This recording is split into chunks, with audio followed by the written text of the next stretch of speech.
जय हिंद। मेन दिक्कत आपकी एनडीए में क्या है? मैथमेटिक्स। अभी आपने टाइटल देखा होगा इस वीडियो का, एक मैंने अभी बनाई थी शॉर्ट वीडियो, वो भी आपने देखी होगी।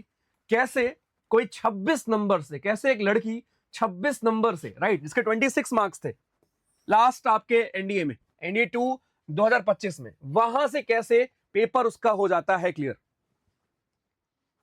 जो भी बात में हम आपको बताने वाले हैं वो सब कुछ केवल यूट्यूब के लिए, जो भी हम यूट्यूब पे करेंगे, बिकॉज बैच फुल है ऑलरेडी, 1 महीने हो चुके हैं स्टार्ट हुए, तो भी वर्थ नहीं होगा आपके लिए, आप पैसे वेस्ट करोगे। 4 महीने हमें कम लगते हैं इन बैच, इतनी चीजें करनी होती हैं, ब्रेकफास्ट से लेकर बहुत सारी चीजें, तो अभी वर्थ नहीं है। इसलिए जो भी चीज आपको बताएंगे वो सब यूट्यूब के लिए होगा। सर विल टेल, बट उसके पहले कब तक डरोगे भाई मैथ से? कब तक डरोगे कि मेरे पास मैथ्स नहीं है 12th में, या मुझे मैथ्स नहीं आती? कब तक वो जो कोचिंग्स आपको बनाती है ना कि 1 साल चाहिए फाउंडेशन, 2 साल का बैच, 11th क्लास से आप लगे पड़े हो, 11th में ज्वाइन कर लेते हो कोचिंग, 2 लाख 3 लाख उन्हें दे रहे हो, इवन 50, जो भी आप कुल मिला के, पॉइंट मेरा ये है यहां पर बताने का, आप कहीं पे दे रहे हो अच्छी बात है, तुम्हारा पेपर क्लियर होने से मतलब है। केवल 4 महीने लगे हैं इस लड़की को 26 नंबर से पेपर क्लियर करने में। वही सेम चीज हम यहां पर यूट्यूब पे कर रहे होंगे, राइट? एक बार वो भी देख लो पहले, फिर उसके बाद सर आपको बताएंगे डिटेल से, राइट, कि मैथ्स की स्ट्रेटजी क्या है, कैसे 150 के ऊपर नंबर आएंगे और कैसे हम लेके आएंगे। तुम अकेले करना होता कर लिए होते, और ये सारी चीजें केवल यूट्यूब के लिए।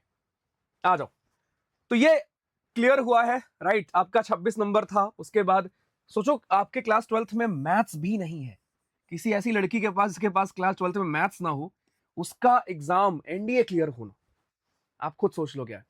और ये एक एग्जांपल नहीं है, मैं आपको ऐसे बहुत दिखाऊंगा इन सुपर 50। व्हेन आई से हम उनको लेते हैं जिनका क्लियर नहीं होता कभी, ये मतलब होता है उसका, ठीक है? आ जाओ। ओके, ये जितनी भी चीजें आपको बताने वाले हैं, जो भी चीज है A to Z, सबको आपको मिलेगी इस एनडीए जर्नी पर। अभी अराउंड ये हो चुके हैं 48,000, राइट? कल तक थे 45,000। एनडीए जर्नी पर आपको दोस्तों मिल जाएगा सब कुछ। डेली का पढ़ना है क्या, क्वेश्चन करना है, सब कुछ मैं आपको पहले बता चुका हूं। इंग्लिश और जीएस में आप ऑलरेडी कर रहे हो, अभी मैथ्स में आप करोगे। क्या करोगे मैथ्स में? पहली चीज, सर ने आपको बताया था कि जो भी सर पढ़ाएंगे, राइट, ऐसे आपको ड्रिल प्रॉब्लम्स मिलेंगी, डीपीपी आप इसको बोल सकते हो। ऐसे चाहिए ना भाई? बताना, मतलब यहीं पर आप वीडियो को पॉज कर रहे बताना कि हाँ चाहिए, और आपका नाम और आप हो कहां से। उसके बाद देख लो क्लास। हाँ भैया बताओ और क्या पढ़ना है? एंड उज्जवल सर जो लोग नहीं जानते, ऑल्दो आप जान गए हो अभी तो ठीक है, बट जो लोग नहीं जानते, he is the one who takes care of super 50 की मैथमेटिक्स, राइट? पिछली बार 44 का क्लियर था 50 में से, ठीक है? तो वो, और वो थे 44 जिनका कभी क्लियर नहीं था। दम लगती है ये करने में। किसी 5 का अगर क्लियर हो जाए ना एनडीए में भाई, 1000 में से, कोचिंग्स पागल हो जाती है। शांत रहना है, अगली बार फिर रिपीट करेंगे, खुद से ही कंपटीशन। तो ये कैसे पॉसिबल होगा, वो सब कुछ सर आपको बताएंगे यहां पर। ये मैं आपको बता रहा हूं कि ये चीजें होंगी आपकी, राइट? ये क्लासेस अभी आपकी यहां पर होंगी, राइट? तो ये पॉसिबल है, every single thing is possible. आप इस टेलीग्राम पर आ जाना, टेलीग्राम पर सर्च कर लेना एनडीए जर्नी, ठीक है? नीचे मैं लिंक भी लगा दूंगा, बट आप सर्च कर लेना, सब कुछ आपको वहीं मिलेगा। बस रेगुलर हो जाओ, कोई पेड बैच कुछ भी अभी मत ज्वाइन करना। कोचिंग्स आपको बेचती रहेंगी हर महीने, क्रैश कोर्स भी आएगा अभी कोचिंग्स का। कुछ नहीं करना, आपका यूट्यूब ही क्रैश कोर्स होगा भाई, ठीक है? इसी संडे को पहली क्लास होगी सर की मैथमेटिक्स की, तो ध्यान सुनो मैथमेटिक्स में कैसे 150 नंबर आएंगे, एंड उसके बाद क्या क्या चीजें आप लोग मिलके करने वाले। सर हेलो भाई, जय हिंद सबको। तो मैथमेटिक्स की चीज़ें आपने देख ही ली, क्लासेस का शेड्यूल आपने देख ही लिया। संडे को हम करेंगे क्वाड्रेटिक इक्वेशन का अपना पहला क्लास।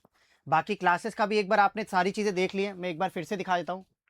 यहाँ पे vector, statistics, PNC, matrices, determinant, quadratic equations, binomial theorem, 3D 2D और बाकी जो भी आपको ज़रूरत पड़ेगी। ये क्लासेस तो हमारी प्लान्ड हैं। बाकी और भी कोई क्लासेस जो भी आपको ज़रूरत पड़ेगी, वो सारी की सारी क्लासेस हम यहाँ करेंगे और यूट्यूब से पेपर क्लियर करेंगे, ठीक है? बैच में तो बच्चे अच्छा कर ही रहे हैं, ब्रेकफास्ट कर रहे हैं, मॉक का एक्सप्लेनेशन कर रहे हैं, क्लासेस कर रहे हैं, शीट, डीपीपी जो भी उनको मिल रही है बैच में वो अच्छा कर रहे हैं। बट अब यूट्यूब वाले बच्चे भी अच्छा करेंगे अगर आप ये सारी चीज़ें फॉलो करते हो तो। एक बार मैं वापस से हाईलाइट कर देता, क्लासेस तो ठीक है आप देख लोगे, जो सबसे इंपॉर्टेंट चीज़ है वो एफडीपी है ना, फाइनल ड्रिल प्रॉब्लम्स। क्लास देखने के बाद बच्चे को पता नहीं चलता है कि कितनी क्लास समझ आई, कितनी क्लास नहीं समझ आई। तो वो पता करने के लिए आप क्या करोगे, एक क्लास देखने के बाद क्या करोगे भाई, ये वाली प्रॉब्लम्स को करोगे खुद से। आपको पता लग जाएगा कि आपको कितना क्लास समझ नहीं आया। जो भी पार्ट नहीं समझ आया होगा उस वीडियो पे जाओगे, वहां पर वो पर्टिकुलर पार्ट देखोगे, ना कि दोबारा बार बार वीडियो देखोगे। ठीक है, चलो तो कुछ मैथमेटिक्स की स्ट्रैटेजी पे बात कर लेते हैं। हाँ, तो सबसे पहले हम बात करते हैं भाई crucial role of mathematics in India exam. ठीक है, तो ऑब्वियस सी बात है भाई कि ये हमारा one of the most important subject है, one of the most important subject है भाई मैथ्स। अगर आपका मैथ्स ठीक नहीं है तो आप करीब करीब इंडिया से बाहर हो। मैंने सुपर 50 में करीब करीब 2 बैचेस देखे पूरे पूरे। ठीक है, ये तीसरा बैच है सुपर 50 का। बहुत ही ज्यादा अच्छे बच्चे थे गैट में, एक्सेप्शनल थे वो। 450 के आसपास मार्क्स आते थे, 500 के आसपास उन लोग के गैट में मार्क्स आते थे। बट अगर हम ओवरऑल रिजल्ट की बात करें तो उनका 75 मार्क्स भी नहीं आ पाता था स्टार्टिंग में। उनका 75 मार्क्स वाला जो क्राइटेरिया था वो भी फुलफिल नहीं हो पाता था। तो मैथमेटिक्स तो बहुत इंपॉर्टेंट है ही है अपने इंडिया एग्जाम में। और आप खुद भी ये बात देखते होगे, नोटिस करते होगे, स्ट्रगल करते होगे। तो उसी सारी चीज़ों का सॉल्यूशन हम इधर बात कर रहे हैं। ध्यान से सुनना, हम YouTube के थ्रू कैसे प्रिपेयर करेंगे हम इसकी बात करेंगे। ठीक है, अगेन फिर से आप जो भी बुक वगैरह कर रहे हो ठीक है, आप कर सकते हो। बट जिन चैप्टर्स की भी हम वीडियो लेकर के आएंगे उसकी बुक वगैरह से कुछ करने की जरूरत नहीं है। आपके पास एनडीए पीवाईक्यू है, हमारी वीडियो है, हमारी एफडीपी है, इतना मोर देन सफिशिएंट होगा, इतना मोर देन सफिशिएंट होगा। तो हम क्या करेंगे, हम लाइव क्लासेस करेंगे। वहां पे आपको क्या करना है, उनको देख करके नोट्स बनाना है, साथ साथ लिखते चलना है, ताकि जो भी कॉन्सेप्ट हैं वो आप एक बार अपनी कॉपी में नोट कर लो और वापस उस कॉपी के थ्रू रिवाइज करो। प्लीज सिनेमा हॉल जैसा माहौल मत बनाना कि हम सिर्फ ऐसे बैठे हैं और वीडियो को देख रहे हैं, फिर कभी यहां पॉज कर रहे हैं, फिर थोड़ा सोच रहे हैं, फिर पॉज कर रहे हैं। Please do right. जब तक आप नहीं लिखोगे आप नहीं समझ पाओगे। सब कुछ लिखना है, जो भी कुछ आपको इंपॉर्टेंट लगे वीडियो में वो आप लिख लो। उसके बाद जो भी क्वेश्चंस मैं वापस वहां वीडियो में कर रहा हूं उनको क्लास खत्म होने के बाद वापस से खुद ट्राई करना है, बिना देखे, विदाउट लुकिंग एट सॉल्यूशंस। तो आपको पता चलेगा क्लास कितनी समझ आई। रिवीजन के लिए, उस कॉन्सेप्ट को स्ट्रांग करने के लिए आप क्या करोगे, एफडीपी करोगे जो हम दे रहे हैं। ठीक है, तो ये वाली चीज तो हमने देख ली। देखते हैं भाई आगे। बाकी आपको ये सारी चीजें पता है ऑलरेडी। इसमें मैं क्या बताऊं, वेटेज आपको पता है 300 मार्क्स। ठीक है, मार्किंग स्कीम आपको पता है कि एक क्वेश्चन सही करने पर 2.5 मार्क्स मिलता है और एक क्वेश्चन गलत करने पर 1/3 का negative marking, which is equivalent to 0-0.83। ठीक है, हमारा सेक्शनल कट ऑफ जो है वो 75 है और वो यहाँ पर आए हुए हर एक बच्चे का क्लियर हो जाता है, इररिस्पेक्टिव ऑफ बैकग्राउंड। वो कॉमर्स का बच्चा हो, ठीक है, वो बायो पीसीबी का बच्चा हो, पीसीएम वाले को तो ऑब्वियसली क्लियर होगा, बट इन दो बैकग्राउंड के बच्चों का या आर्ट्स वाला कोई बच्चा हो उसका भी हो जाता है आराम से क्लियर। सेक्शनल की तो हमें कभी चिंता ही नहीं हुई। हम इतना कंटेंट और इतनी सारी चीजें अच्छे से कर लेते हैं कि सेक्शनल तो उसका आराम से क्लियर हो जाता है। बट क्या आपका टारगेट सिर्फ 75 होना चाहिए? नहीं। हाँ, आपका हो सकता है अगर आप बायो वाले बैकग्राउंड से हो, आप कॉमर्स वाले बैकग्राउंड से हो तो, बट फिर भी आपका टारगेट 75 नहीं होना चाहिए। अगर आप 75 ही सिर्फ सोच रहे हो तो आप के पास एक ड्रॉबैक होगा, जिस दिन गैट का पेपर अच्छा आएगा उस दिन आपका खेल खत्म, आपका ओवरऑल कट ऑफ ही नहीं क्लियर होगा। आप देख चुके हो ये वाले पेपर में गैट कितना अच्छा आया था, जिसका मैथमेटिक्स बिल्कुल बिलो एवरेज बॉर्डर लाइन पे होगा, उसका पेपर 100% श्योर में क्लियर नहीं हुआ होगा। आप अगर ऐसा कोई बंदा हो तो प्लीज आप लिखना एक बार कमेंट पे, ठीक है, बताना मुझे। हो ही नहीं सकता ऐसा कुछ। क्या आपका टारगेट 120 प्लस होना चाहिए या 120 मार्क्स होना चाहिए? ये भी मैं कहूंगा ठीक है, मतलब ऐसे नंबर्स मत अपने दिमाग में रखो। 120 भी रखोगे तो आपका स्कोर करीब करीब 100 के आसपास या 90 के आसपास जाएगा। तो मैं यही आपसे बोलूंगा कि 120 वाला स्कोर भी ठीक है, बट आप अपने दिमाग में ये टारगेट मत रखो। आप अपने दिमाग में जो है वो ये वाला टारगेट रखो, 150 प्लस वाला। अपने दिमाग में आप टारगेट 150 लेके चलो, जिससे कि वर्स्ट केस सिनारियो में आप कितना फिनिश करोगे, 110 से 120, करीब करीब 30-40 नंबर का मार्जिन दे दिया आपको, 30-40 नंबर का मार्जिन दे दिया। इतने में आप इसको पूरा पूरा फिनिश करोगे, ये आपको ध्यान रखना है। ठीक है, चलो अब वेटेज की बात कर लेते हैं। देखो अगेन सेम चीज, सब कुछ नहीं पढ़ना है, अगेन सब कुछ नहीं करना है, क्योंकि हम यूट्यूब के थ्रू सब कुछ नहीं कर सकते, इतना टाइम नहीं हमारे पास बहुत सारे सब्जेक्ट हैं। ठीक है, तो मैं ये नहीं बोलूंगा कि आप यूट्यूब पे पूरा सिलेबस कर लो, कि मैं पूरा सिलेबस करा दूंगा। पूरा सिलेबस ऑब्वियसली मैं नहीं कराऊंगा। ठीक है, हमको वो वाले चैप्टर्स करने हैं जिनको करके हमें बहुत अच्छा फायदा हो जाता है, जिनको करके बहुत ज्यादा प्रैक्टिस की जरूरत नहीं पड़ती है ना। जिसमें से मेरा मानना ये है, मेरा पर्सनल ओपिनियन ये है कि ज्योमेट्री बहुत ठीक चीज होती है यार। ज्योमेट्री एक बहुत ठीक पोर्शन होता है जिसमें बहुत ज्यादा दिमाग लगता नहीं है। ज्योमेट्री जैसे टॉपिक में बहुत ज्यादा दिमाग लगता नहीं है। आपने एक बार पढ़ लिया, कुछ वैरायटी ऑफ क्वेश्चंस देख लिए, तो उससे बाहर कभी आता नहीं है। आप खुद सोचो, family of line, family of plane, equation of circle, radius of circle, ठीक है, और सर्कल और वापस से स्फेयर का भी इक्वेशन की बात करूं और प्लेन की बात करूं तो स्फेयर और प्लेन पे क्वेश्चन, तो सिर्फ इन्हीं से रिलेटेड सारी चीजें आती हैं। तो ज्योमेट्री आप कर लो, देख लो, कांस्टेंट ज्योमेट्री का वेटेज 20 20 20 और 21 रह गया है। तो आप अगर ज्योमेट्री ठीक से कर लेते हो तो आपसे 15-16 सवाल तो यही हो जाएंगे। और ज्योमेट्री में इतना दिमाग लगता नहीं है, तो अनसर्टेनिटी वाली चीज है नहीं। जो भी क्वेश्चन आएगा आप ज्योमेट्री का कर लोगे आराम से, कोई दिक्कत है नहीं। ट्रिग्नोमेट्री में हो सकता है कि बच्चे काफी स्ट्रगल करते हैं यार, ट्रिग्नोमेट्री में बच्चे काफी स्ट्रगल करते हैं। तो मैं आपको यही बोलूंगा कि ट्रिग्नोमेट्री आप बेसिक कर लो यार।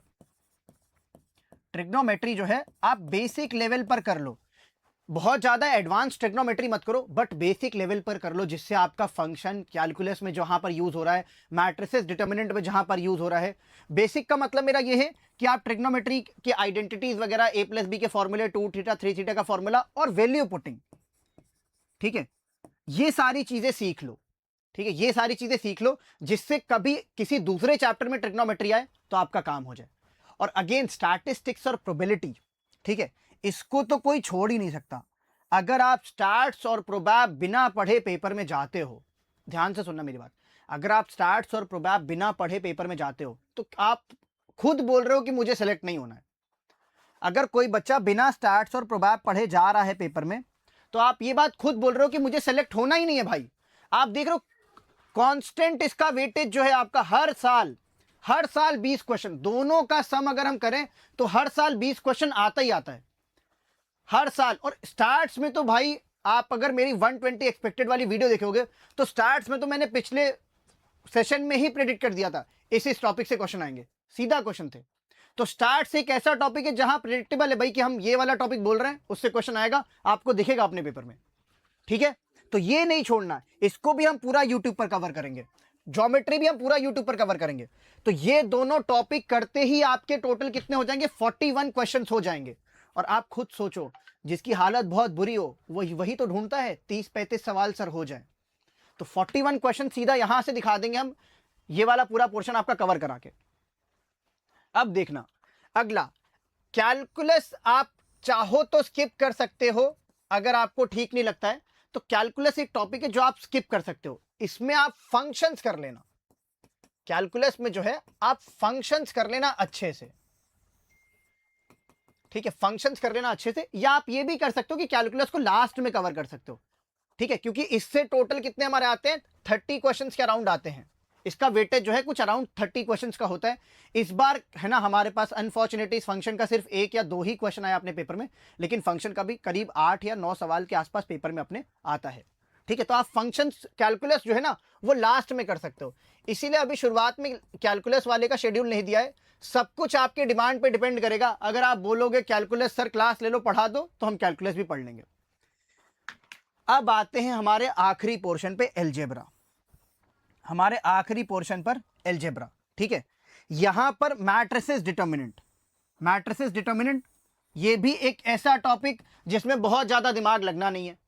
इसके भी करीब करीब हर पेपर में 10 सवाल 12 सवाल के आसपास आते हैं, तो ये भी आप नहीं छोड़ सकते। ये भी मैं पूरा पढ़ाऊंगा विथ कॉन्सेप्ट, एक एक चीज बेसिक से पूरा थ्योरी, पूरे क्वेश्चन जितने भी आ सकते हैं अपने पेपर में, एक्सपेक्टेड वाले, 1-2 डिफिकल्ट, बाकी मॉडरेट लेवल, सारी चीजें हम इधर करने वाले।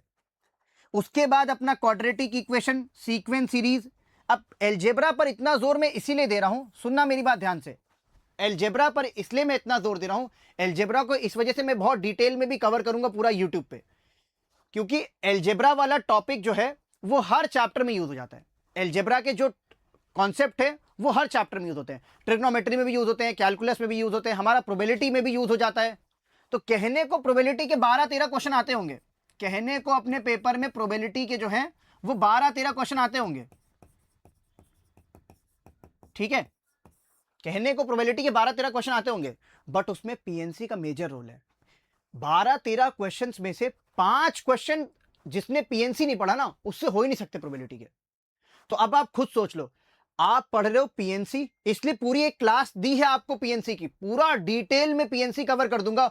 और इस बात की मैं गारंटी दे रहा, हम जो पीएनसी पढ़ेंगे वो बिना फॉर्मूले वाला पढ़ेंगे। आपको एक फॉर्मूला नहीं याद करना पड़ेगा पीएनसी में, सब कुछ आपको क्लियरली दिखेगा।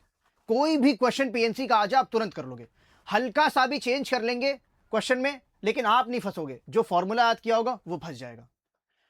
तो अगर मैं बात करूं प्रोबेबिलिटी और पीएनसी मिला के, अगर मैं बात करूं प्रोबेबिलिटी और पीएनसी मिला के, तो प्रोबेबिलिटी और पीएनसी दोनों को अगर मैं मिला दूं तो करीब 18 सवाल यहीं से आते हैं, करीब 18 से 20 सवाल आते हैं।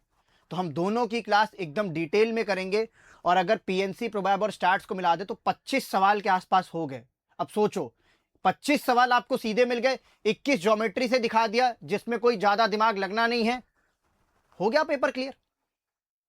ठीक है, इसीलिए मैं अभी भी बोल रहा हूं, सब कुछ नहीं पढ़ना है, बट जो भी पढ़ना है अच्छे से पढ़ना है। और अच्छे से पढ़ने के लिए हर क्लास के बाद इसीलिए मैं आपको क्या दे रहा हूं, एफडीपी।